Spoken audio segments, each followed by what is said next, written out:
अस्सलाम वालेकुम। हम मर्सिडीज़ 211 का भी ट्रांसमिशन चेंज कर रहे हैं। ये इसका पासवर्ड हम कैलकुलेट कर रहे हैं, उसके बाद हम इसको रिन्यू करेंगे।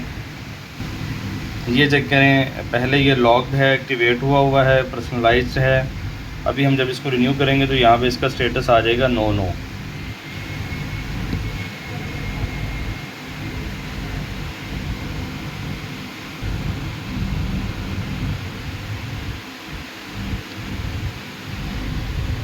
ठीक है, अभी ये देखें स्टेटस इसका नो नो।